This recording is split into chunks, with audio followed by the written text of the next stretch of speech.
Praise the Lord. ஏசப்பாவோட பிறப்பை பற்றி இந்த மாதம் ஃபுல்லாக பார்த்துட்டு இருக்கோம். ஏசப்பா பிறந்தப்போ சிமியோன் என்கிற ஒரு மனுஷன் ஏசப்பாவினுடைய பிறப்பை நீ பாப்ப அப்படின்னு சொல்லி தீர்க்கதரிசிகளால் வார்த்தையை பெற்று அவரை எப்படியாவது நான் பார்க்கணும்னு சொல்லி வெயிட் பண்ணிட்டு இருக்காரு. அப்போ ஏசப்பா குழந்தையா அவரை 8ஆம் நாள்ல தேவாலயத்துக்கு கொண்டு வராங்க.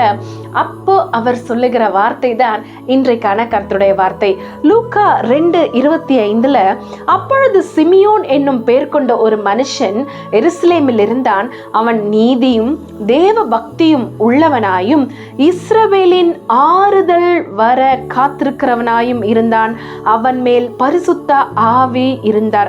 பாருங்க, அந்த சிமியோன் இஸ்ரவேலின் ஆறுதல் வர காத்திருக்கிறவனாயும் இருந்தான். அவர் எதற்காக காத்திருந்தார்? ஏசப்பாவினுடைய பிறப்பு. ஏசப்பாவினுடைய பிறப்புல அப்படி என்ன ஸ்பெஷல் அப்படின்னு கேட்டிங்கன்னா, மொத்த இஸ்ரவேலருக்கும் அதுதான் ஆறுதல். மொத்த இஸ்ரவேலருக்கும் ஏசப்பா தான் ஒரு ஆறுதல்.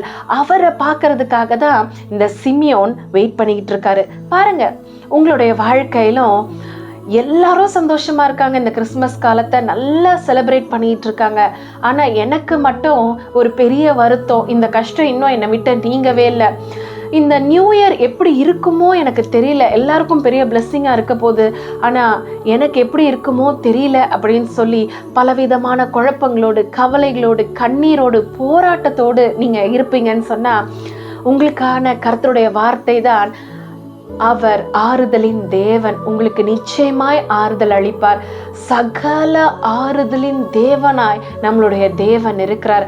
எப்படி ஏசப்பாவினுடைய பிறப்பு ஒரு பெரிய ஆறுதலை இஸ்ரவேலருக்கு கொண்டு வந்ததோ, அவருடைய பிறப்பை கொண்டாடிட்டு இருக்க இப்ப நமக்கும் ஒரு பெரிய ஆறுதலாய் இந்த காரியங்கள் இருக்க போகிறது. நமக்கு தெரியும், அவர் அதிசயமானவர், ஆலோசனை கர்த்தர், வல்லமை உள்ள தேவன் அப்படின்னு சொல்லி எத்தனையோ கேரக்டர்ஸ்ல நம்ம ஆண்டவரை பார்க்கிறோம். அவரோட கேரக்டர்ஸ்ல ஒரு ஸ்பெஷல் கேரக்டர் தான் அவர் ஆறுதல் அளிக்கிற தேவன்.